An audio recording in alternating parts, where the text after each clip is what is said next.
Coucou les amis, on se retrouve aujourd'hui pour un nouveau Vlogmas et ce sera un Vlogmas spécial challenge. Et oui, j'ai décidé de faire un challenge. C'est le challenge Cold Winter Challenge, donc qui se fait du 1er décembre au 28 février ou 29 février, je ne sais pas, enfin en tout cas fin février. Ça sera pas mon premier challenge, mais voilà, ça sera vraiment le challenge où je fais plusieurs catégories. Là, je viens de choisir tous mes livres par rapport aux catégories. Et je vais commencer donc pour le premier menu. Alors, premier menu, féerie des fêtes. Donc, il y a 3 catégories. La première, c'est s'embrasser sous le gui. Et les mots-clés sont romance de Noël, donc de Noël entre parenthèses, drame, romantique, poison, manoir et gothique. Donc pour cette catégorie-là, j'ai choisi de prendre ici le livre de Jenny Colgan, donc La bibliothèque secrète de Noël, aux éditions Charleston. Voilà, donc ça c'est pour la première catégorie. Ensuite, la deuxième catégorie s'intitule Histoire de fantômes sous le sapin. Donc les mots-clés sont fantômes, surnaturel, histoire courte, famille, partage et multigénérationnel.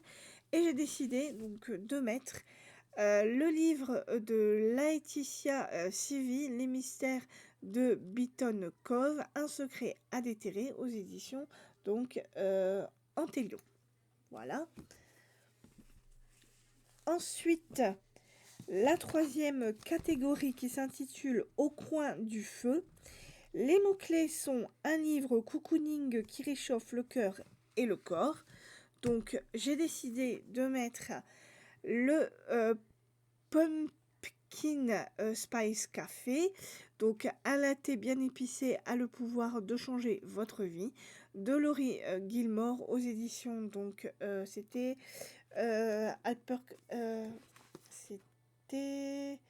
HarperCollins. Voilà. Donc celui-là.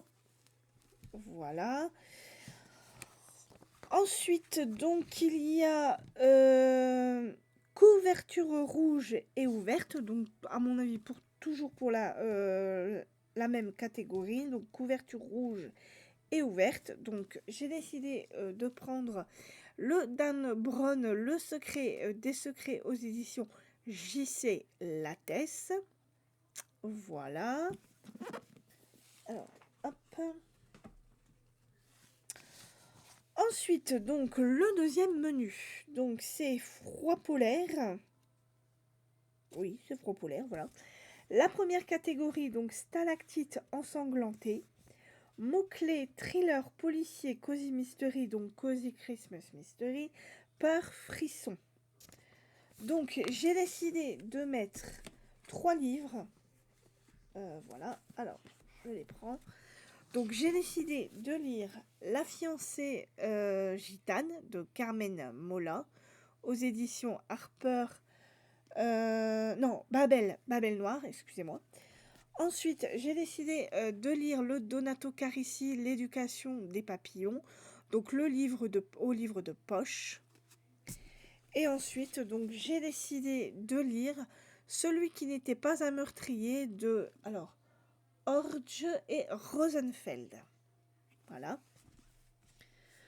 Ensuite, deuxième catégorie, pardon. Marcher dans la neige, mots-clés, littérature de voyage, grand espace, nature et solitude. Alors là, par contre, je n'ai pas trouvé de livres qui correspondent à cette catégorie. Donc, si vous en avez, n'hésitez pas à en mettre, bien évidemment. Ensuite, troisième catégorie. Alors là, par contre, j'ai pas le titre.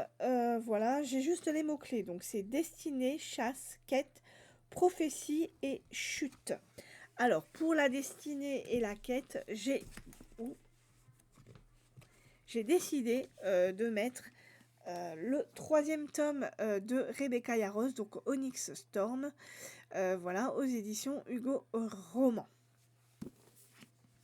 Voilà, alors je me dépêche quand même parce que ça fait un petit moment que je dois faire ma vidéo et il est relativement tard. Donc c'est pour ça que vous me voyez un peu speedé. Catégorie 4. Un livre dont le titre contient un mot hivernal. Alors, comme moi j'ai pas de titre qui contienne un mot hivernal, j'ai décidé de prendre le livre de Nicolas Beuglet, Transylvania, vu qu'il y a un décor hivernal. Voilà, donc c'est aux éditions XO. Voilà. Ensuite, troisième menu.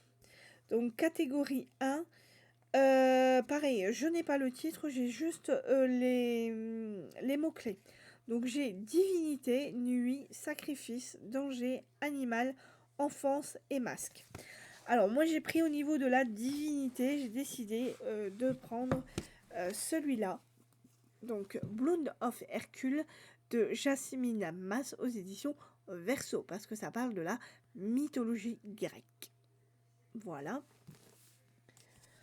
Ensuite, la catégorie 2, donc un cœur de glace froid et insensible, les mots-clés, donc magie, féminisme, gourmandise, immobilité, pardon, non c'est ça, glace et neige. Donc j'ai décidé de prendre donc ce tome-ci, une soupe à la grenade de Marcha Méran, qui sera pour le féminisme et la gourmandise. Voilà, parce que ça se passe dans un restaurant et que c'est le destin de 3 sœurs qui ont fui l'Iran. Voilà. Ensuite, la troisième catégorie. Le démon aux yeux bleus, le roi de l'hiver. Donc mots-clés, pouvoir, amour, mythe, folklore, démon et beauté. Et là, j'ai décidé, donc si je ne me trompe pas, tac tac, et après, donc j'ai encore ça, ça, et après je crois que c'est tout.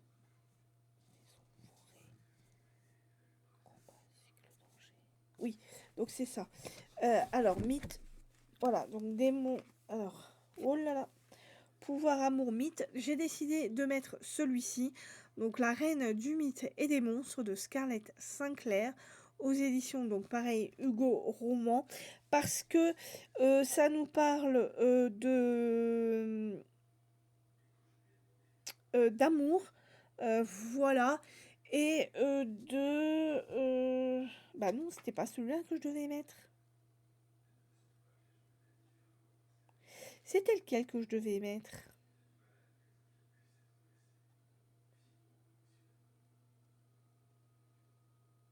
Bah si, écoutez, je vais mettre celui-là, oui. Mythe, amour, et bon bah ça va parler d'amour, hein, ça va parler d'Isolde, qui est fraîchement une reine couronnée et qui est l'épouse d'Adrian, qui est un vampire. Voilà, donc c'est le tome 2 de Scarlett Sinclair. Bon, au départ, c'était pas celui-là que je devais prendre, mais c'est pas grave. Voilà. Ensuite, la catégorie 4, donc hutte, petite hutte, tourne ton dos à la forêt et la face vers moi. Alors là, j'ai pas trop compris le titre, mais bon. Mots-clés, donc maison, secret, forêt, grand-mère, travaux d'aiguille et aventure. Et là, j'ai décidé de prendre ce tome-là. Donc, le tome de Donato Carissi, La maison des silences, aux éditions Calman Lévy-Noir, car il y a le mot maison dedans. Voilà, tout simplement. Et ensuite, et le tout petit dernier, donc c'est la catégorie 5, la chute du roi Ou. Mots-clés, combat, cycle, changement, mort, fait et royauté. Et en fait, c'est là que j'avais choisi celui-là, mais du coup, je vais changer et je vais prendre... Alors, attendez. Ce livre-ci. Alors, faut pas que je fasse tomber. Chine, t'es championne. Oh, oh, oh, oh, oh. Il y en a un qui va tomber, il y en a un qui va se casser la gueule, il y en a un qui va se casser la figure. Allez, voilà. Voilà, ici. Voilà. Donc j'ai décidé de prendre celui-ci au final. Voilà. Pour, comme mot-clé, donc royauté, comme ça se passe avec un empereur, l'empereur de Chine. Je me suis dit pourquoi pas. Donc les carnets de l'apothicaire, le tome 1, aux éditions donc Lumen. Voilà. Donc voilà pour le Colt Winter Challenge. Si vous voulez le faire, n'hésitez pas. Je vous mettrai en barre d'infos donc la chaîne où j'ai trouvé donc ce challenge. Alors pour tout vous avouer, je l'ai fait vraiment en 4e vitesse parce que je n'avais aucune idée de la vidéo que j'allais vous faire. Voilà. Donc j'ai vu ça, je me suis dit je vais faire ce challenge et on verra bien ce que ça va donner. Donc voilà pour cette petite vidéo. Donc maintenant je vais vous lire les pages du livre de Franck Tillier que je vais aller chercher.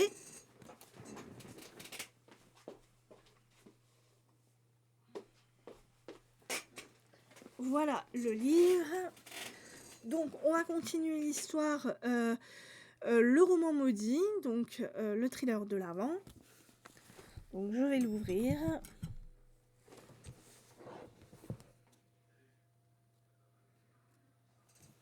Donc nous sommes le 11 décembre. Alors, si j'ai de la place parce que tous les livres que j'ai mis, ça va être compliqué. Alors on y va.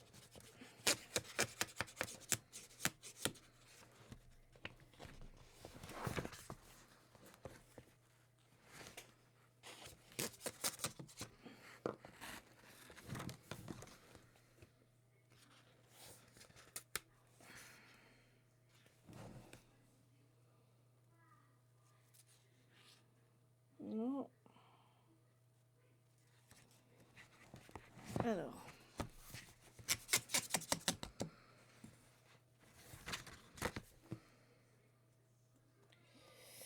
Hop, hop, hop, hop. Et c'est bon. Donc, on y va. Mais mon Dieu, Naël, dis-moi que... Mais ce n'est pas vrai, qu'est-ce que c'est que ce bordel? Mathis est allé deux mains plaquées sur le front, devant le carnage qui s'offre à lui. Une goutte d'eau qui a traversé le plancher au-dessus lui tombe sur le crâne. Il se précipite à l'étage. Naël a l'impression qu'il va faire une crise cardiaque quand son frère patauge dans une mare et arrive devant sa propre chambre méconnaissable. Voilà, donc là on a le lit de Naël et là on a le frère de Naël, Mathis, qui rentre et qui découvre le carnage de sa petite fête. Tout va s'arranger, tente-t-il de le rassurer, je te le jure. Après une bonne nuit de sommeil, la maison sera nickel. Anéanti, Mathis avance vers sa boîte d'économie qui traîne au sol. Naël voit dans les yeux de son frère toute la détresse du monde. Il se précipite dans sa chambre, enfile son jean, son pull, récupère le carnet de Léo. Son livre est en pleurs, assis... son frère est en pleurs, assis au sol quand il repasse dans le couloir. Il n'a aucune explication à donner. Mathis n'y comprendrait rien. Il a tellement honte de le décevoir à ce point de devoir affronter de nouveau son regard qu'il ne voit qu'une solution, fuir. Son frère ne le retient pas.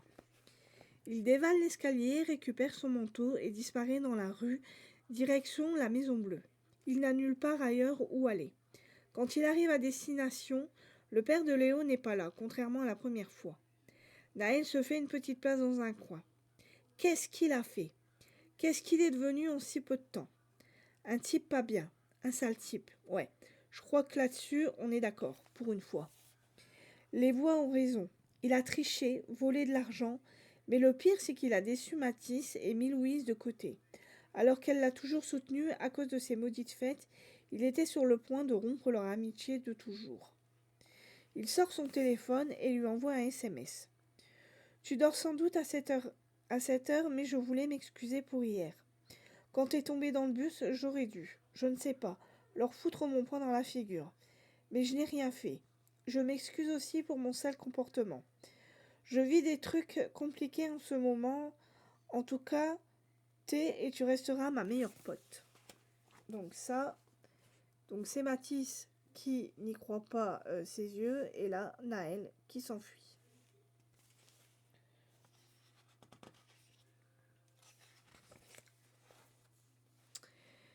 C'est boucle à répétition, ton corps, il doit pas trop aimer. Au moment où il envoie le message, ploc, une goutte de sang s'écrase sur son écran. Il frotte. Son nez du dos... Il frotte son nez du dos de la main, c'est ça, et récolte une traînée rouge.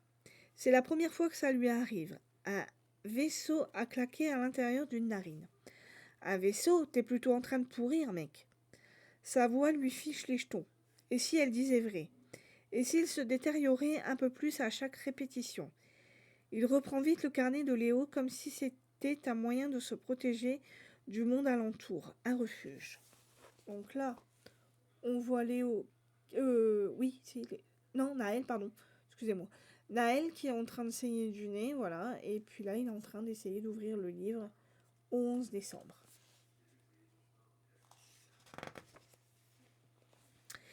Dès que la lumière s'est rallumée, j'ai tout de suite lu la lettre qu'Eliott avait cachée sous la table. Sous la latte, décidément.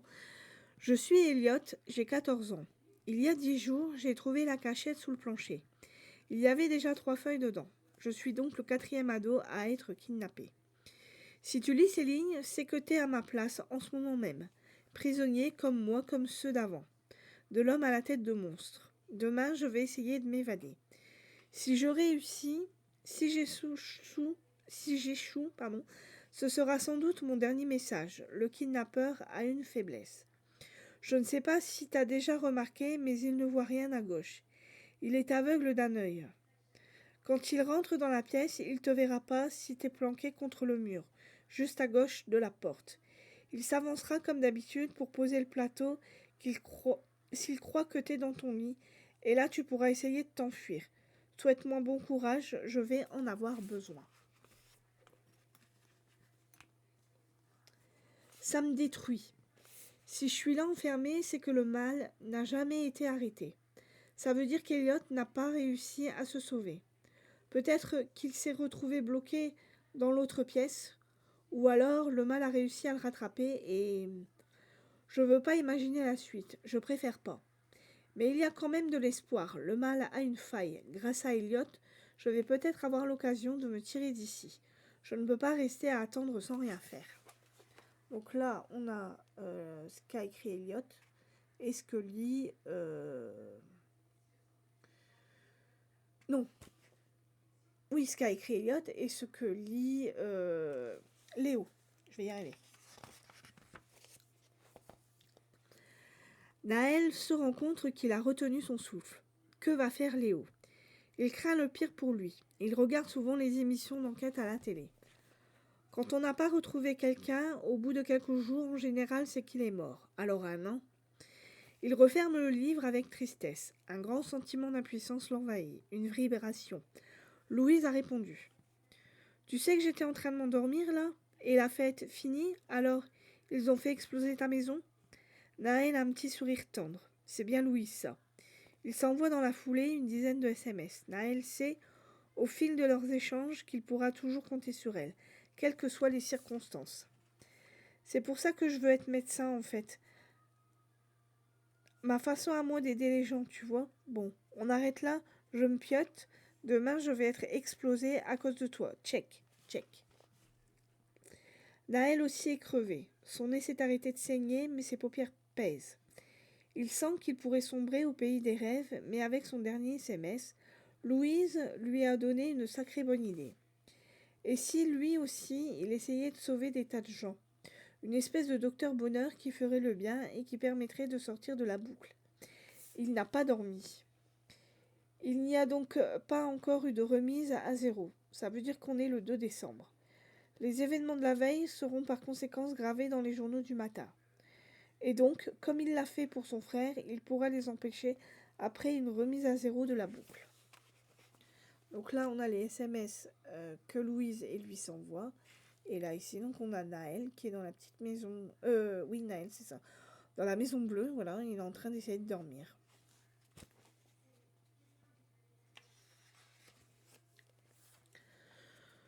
Docteur Bonheur, oui, ça lui va bien. Il attend patiemment que le soleil se lève. Quand il quitte la maison, le père de Léo n'est toujours pas là. Alors qu'il aurait dû. Pourquoi cette absence? La neige se met à tomber. La dernière fois que les faucons sont arrivés, c'était quand il veillait au chevet de son frère à l'hôpital. Là non plus, il n'avait pas dormi. C'est dingue comme une même vie peut se transformer du tout au tout à partir du moment où un événement initial change. À peine la maison de la presse ouverte, il achète le journal local du jour et court se réfugier au chaud dans un hall d'immeuble. La veille, le premier donc, un vieil homme est mort rue Carnot aux alentours de midi d'une crise cardiaque. Autre article. Un SDF a été roué de coups et dépouillé de son argent non loin d'un supermarché. Il a été transporté d'urgence à l'hôpital. Le père de Léo, songe Naël avec tristesse. C'est pour ça qu'il n'était pas dans la maison bleue. Je lui ai donné 2 beaux billets hier avant la fête. On a profité de sa faiblesse pour les lui voler. Chaque acte a des conséquences. Chaque changement de paramètre entraîne une modification des trajectoires de chacun. C'est sa faute. Page suivante, un titre attire son attention. Donc on a Naël qui est en train de lire le journal et on voit que le père de Léo a été tabassé. Les flammes de l'enfer. Une tragédie a frappé la ville hier à l'heure du déjeuner. Un incendie d'une violence rare a ravagé la maison du jardinier située à l'intérieur du parc municipal. Ce qui était un havre de paix et de verdure s'est transformé en une scène de désastre et de chaos. L'incendie, selon les premières constatations des enquêteurs, aurait pris naissance dans la cuisine. Les flammes alimentées par des matériaux inflammables se sont rapidement propagées, emprisonnant les habitants à l'étage de la maison. Les pompiers sont intervenus rapidement, mais la chaleur intense et la rapidité de la propagation du feu ont rendu leur mission impossible. Le drame a coûté la vie à une famille entière, un homme, une femme et leurs 2 nourrissons. Ils n'ont pas réussi à s'échapper à temps. Le parc municipal a immédiatement été fermé au public. Naël est sous le choc. À l'heure qu'il est, tous ces gens sont morts dans d'horribles souffrances, mais il a le pouvoir de les ressusciter. Il sait ce qu'il lui reste à faire. Il se roule en boule sous une volée de marches et ferme les yeux. Donc là, on a l'article de journal, la maison qui prend feu, et là on a Naël qui essaie de dormir.